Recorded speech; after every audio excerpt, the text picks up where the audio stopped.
Olá, chegamos agora para tratar sobre a Lei 13.022, o Estatuto Geral das Guardas Municipais. O Estatuto Geral das Guardas Municipais, só fazendo um breve parêntese, ele serviu como uma estrutura para organizar todas as guardas municipais do Brasil. E, curiosamente, ele foi criado, o seu projeto inicial foi criado em Curitiba, no 3º Congresso Nacional das Guardas Municipais. Então, nós tivemos a minuta desse projeto e, a partir daí, isso aconteceu em 17 e 18 de setembro de 1992, e a partir daí teve uma longa jornada para se tornar a Lei 13.022 de 2014. Curiosamente, grande parte dessa lei foi feita nos moldes da estrutura da primeira Lei Municipal da Guarda Municipal aqui em Curitiba. Então é interessante até estudar um pouco essa legislação, e a gente vai conhecer e vai ver que tem muito a ver com a legislação atual da Guarda Municipal de Curitiba. Então vamos lá. A Lei 13.022, qual é o objetivo dela? É regulamentar, ou seja, disciplinar o parágrafo 8º do artigo 144 da Constituição Federal. Aqui cabe um parêntese inicial, que é uma observação. Sempre as perguntas que são feitas é: qual é a diferença da Guarda Municipal e a Polícia Militar? Não tem diferença, porque são instituições distintas, então cada uma atua na sua área. Então não existe uma comparação como o pessoal costuma fazer. Mas vamos colocar aqui o que tem de especificidade em relação às guardas municipais e às polícias militares. Primeiro ponto, a denominação é guarda municipal, a outra é polícia militar. Uma delas, a guarda municipal, ela é uma instituição civil, uniformizada, armada, exerce o policiamento preventivo. Ela é municipal e o chefe supremo dessa instituição é o prefeito municipal. Por sua vez, a Polícia Militar é uma instituição militar, fardada, armada, exerce o policiamento ostensivo e é um órgão estadual subordinado ao governo do estado. Então, via de regra é isso. A gente poderia entrar em várias questões aqui, mas é pura semântica. Primeiro detalhe, a questão, por ser civil, ela usa uniforme. A outra, por ser militar, usa farda. É semântica, pura semântica. Ambas são armadas. Uma tem o armamento restrito ao estado do Paraná, que é a Guarda Municipal, e a outra tem o armamento, o porte de arma restrito dentro da União, ou seja, em todo o território nacional. O armamento de ambas é o mesmo tipo de armamento de uso restrito e de uso permitido. A questão de policiamento preventivo e a outra policiamento ostensivo é uma coisa muito curiosa, porque não há que se separar.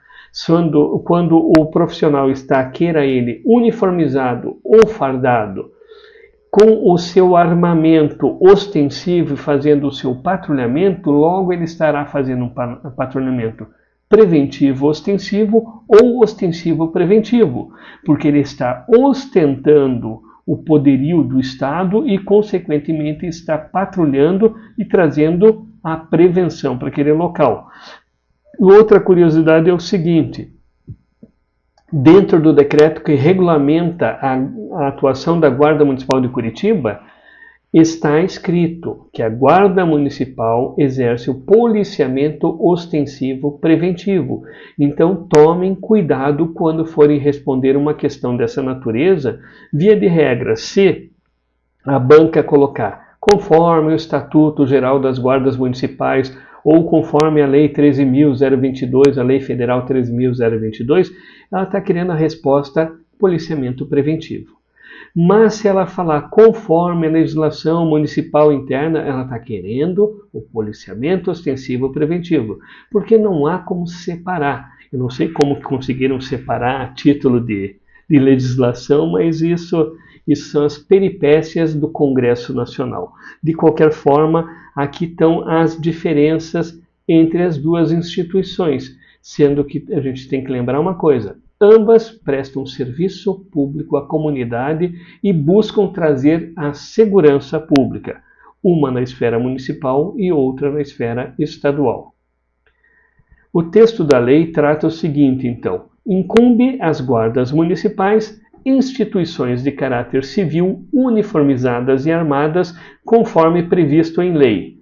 A função de proteção municipal preventiva. Essa redundância do legislador é para dar ênfase no patrulhamento preventivo. E daí vem aquelas observações naturais ressalvadas às competências da União, dos estados e do Distrito Federal, que é sempre assim, cada um na sua área de atuação. Sobre a questão de quem comanda a Guarda Municipal, já vi cair em concurso, então temos o ênfase aqui no artigo 6º. O município pode criar por lei sua Guarda Municipal. Isto é oriundo do texto constitucional do artigo 144, parágrafo 8º, que diz que os municípios poderão constituir guardas municipais para a proteção dos seus bens, serviços e instalações. Nós temos daí a Constituição Estadual, em seu artigo 17, que fala que compete às guardas municipais aos municípios criar suas guardas municipais. E nós temos daí a Lei Orgânica do município de Curitiba, no artigo 102, que disciplina sobre a criação da Guarda Municipal, conforme legislação em vigor, e trata sobre a atuação, no artigo 11, inciso 24, sobre a atuação da Guarda Municipal em relação à manutenção da ordem pública e da incolumidade da pessoa e do patrimônio no município. Então aqui tem a linha de ação do município, mas cabe a ressalva o seguinte: o artigo 72 da Lei Orgânica do Município, assim como o artigo 6º da Lei 13.022, trata sobre quem que é o comandante efetivo da Guarda Municipal.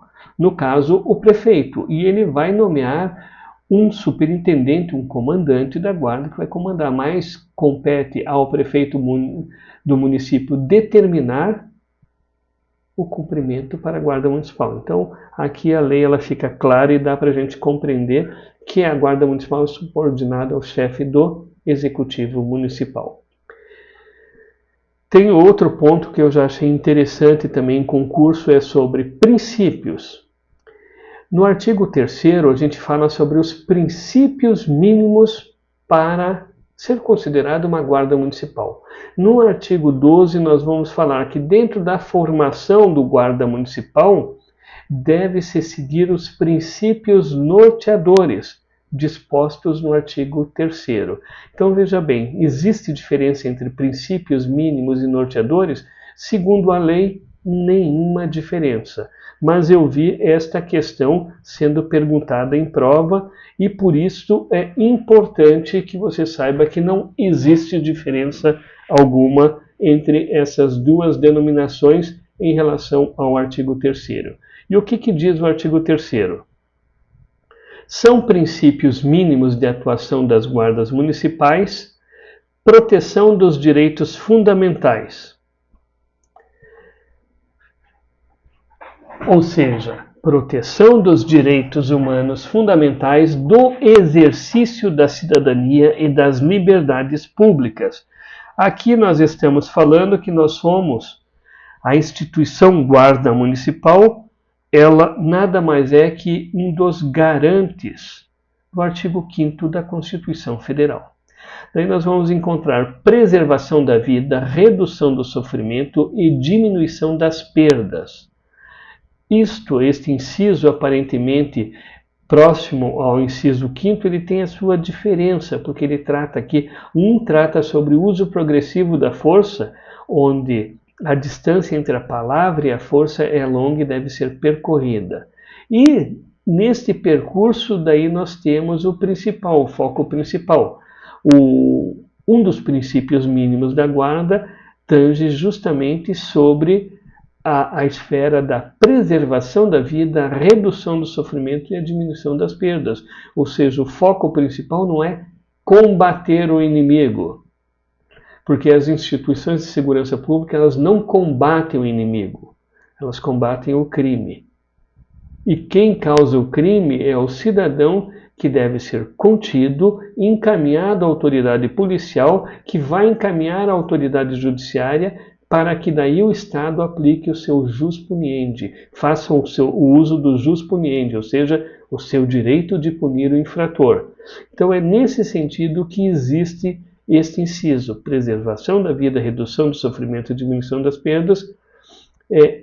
Resume-se ao fato de que o profissional da segurança pública não é a autoridade judicial e não compete a ele executar e aplicar a pena propriamente dito.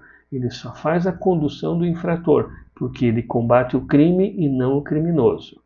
Essa é um pensamento antigo que se tinha, principalmente nos períodos de regime, intervenção militar, onde o cidadão deve ser combatido. Não, quem deve ser combatido é a conduta delituosa praticada pelo cidadão. E o cidadão deve ser conduzido à autoridade judiciária para que seja ressocializado, havendo a necessidade de se aplicar uma punição pelo Estado.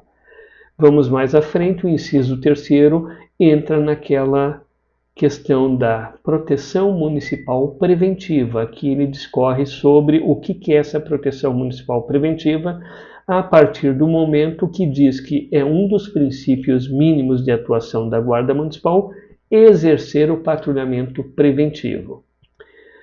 Inciso 4º, compromisso com a evolução social da comunidade e uso progressivo da força. Então vejam aqui que interessante, a gente trata sobre uma questão muito curiosa. Primeiro, o compromisso com a evolução social da sociedade ou da comunidade coloca a Guarda Municipal como um dos integrantes que, juntos com os outros órgãos dos poderes públicos constituídos e a sociedade civil, a comunidade propriamente dita, nós buscamos uma evolução da sociedade num todo.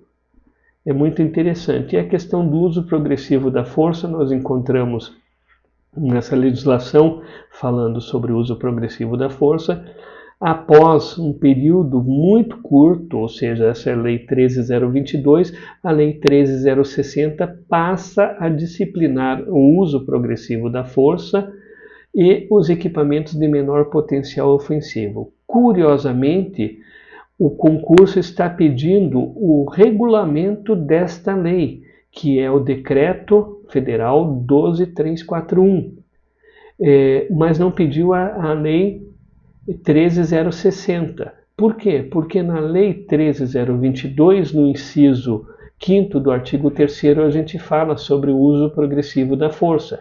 E daí da exigência do concurso pedir a regulamentação do que é o uso progressivo da força, que será matéria de estudo nas próximas aulas. Então vamos agora fazer um breve intervalo e logo voltaremos com a continuação da Lei 13.022. Até breve.